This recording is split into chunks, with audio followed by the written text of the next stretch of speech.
You deserve to serve only those people who truly believe in the world that you've created and not give a single flying F. I'm in a place with a lot of kids and stuff, so I'm not going to curse unnecessarily. But today, in this video, I'm going to share how to really create a business, how to really to live your passion and serve those who you are meant to serve, and to get rid and cut those people out of your life, out of your business, that really have no place in what you're doing. In fact, if you keep them there, they usually end up poisoning the well. What's up? I'm Dean Soto, and I teach people just like you how to create scalable and fun and very profitable businesses that you can run from anywhere around the world. All right, so a lot of these past videos I've been talking about finances and things like that, which is a huge part in what you need to have as an entrepreneur. It's a huge part in what you need to know, and we'll talk about all that stuff later on. Maybe I'll go on another binge about that. Who knows? I don't care at this point, because I really just nailed that that I just hammered that nail as much as possible. But so I had something interesting happen. So I'm here at the Great Wolf Lodge, really cool place, and there's something really, I've had probably one of the best few days of my life here. And it's because of connections with my family, connections with my daughters specifically, that have really flourished during this time. And as with anything, you always have your ups and downs. And if you have your ups, you're definitely going to have your downs in situations like this. And one of those downs, I'll share a different one in a later video. But one of those downers was that I had a client, a customer, who was searching for a cheaper option than what my business is. If you don't know what my business is, I run a multinational organization, hundreds of people around the world who support people here in the United States, and they are the best of the best. They are, from a cost perspective, it's basically about half of what you would pay for a high school student here in the United States who is like entry level. And at the same time, these are the top 1% in the entire world in pretty much anything that you can think of when it comes to administration, when it comes to bookkeeping, when it comes to anything like that. So super, we have dialed in our process of finding these people and giving them the opportunity to serve people like you. Anyway, all that being said, I actually got a text. I got a text from a friend who let me know that this specific customer was looking to move, was trying to find a cheaper option. And, the economy's not exactly in the best spot right now. And it's understandable.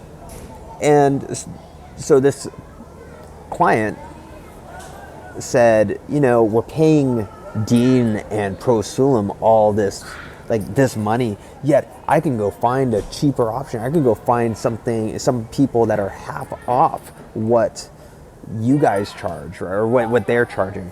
So my friend actually sends me this text, and I didn't do anything with the text at all during that time.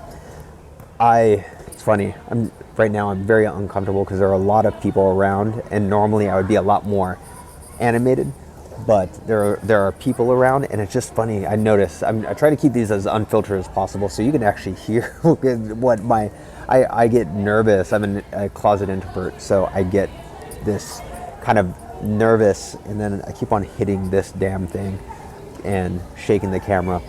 Anyway, all that being said, get back to this. So if you were in my shoes and you got this text, essentially warning that this guy is looking to find other options. What would you do? My old self, back in not even that long ago, but years ago when I first started my business, my old self would be extremely worried. My old self would try and negotiate costs. My old self would try and do these things that were very limiting, they would really make me look like a chump, right? Well, I forgot who I learned it from, but I think a variety of people, that you only want people in your life, I mean, even in your personal life, that believe in your vision, that believe in your world.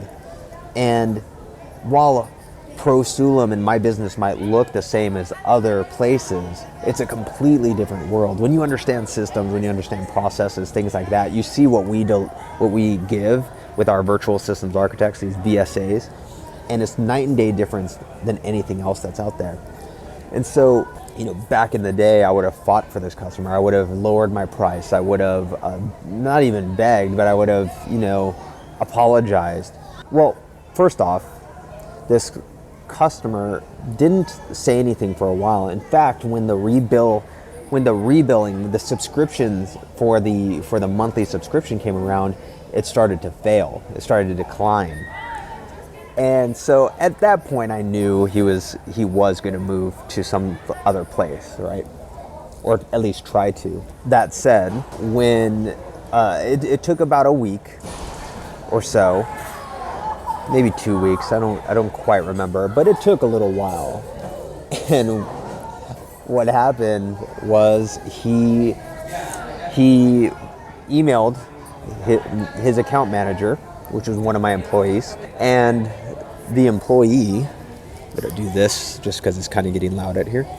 The employee slacked me and showed me the message, and so I told her how to respond. And my response to her was, well, let me back up.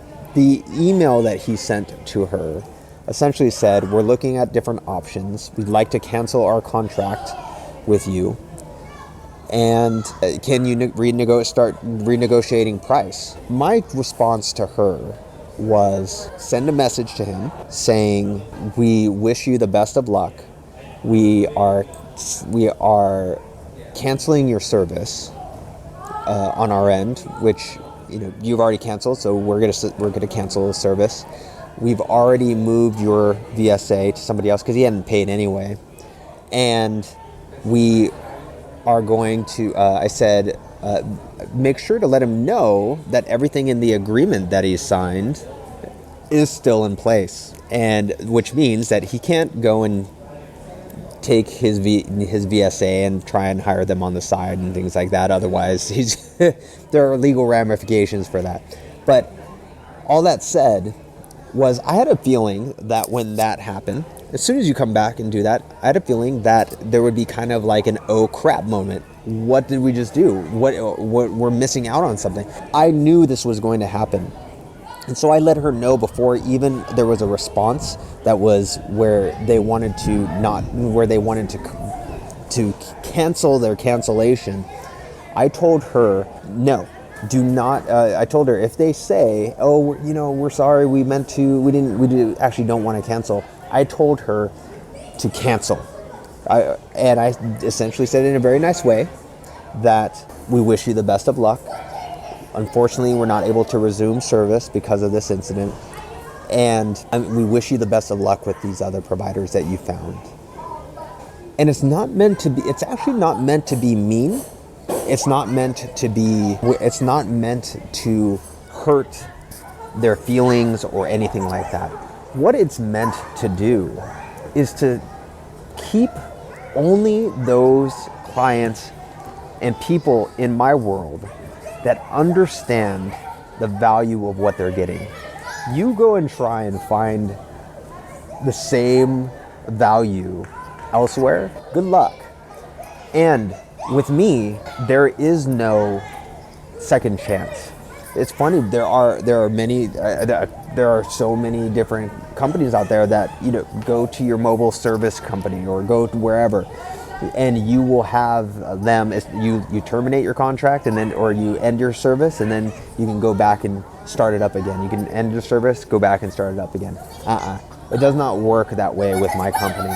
If you just ending a contract is fine, or ending the service, you know, it might actually be for cost cutting reasons, and that's totally fine.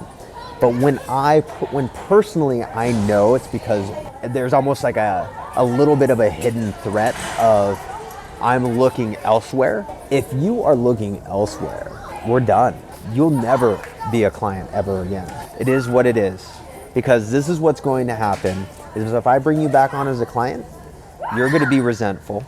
You're going to once again start trying to find ways to cut costs. You might try to find sneaky little ways, things like that, and it's not going to work, for one.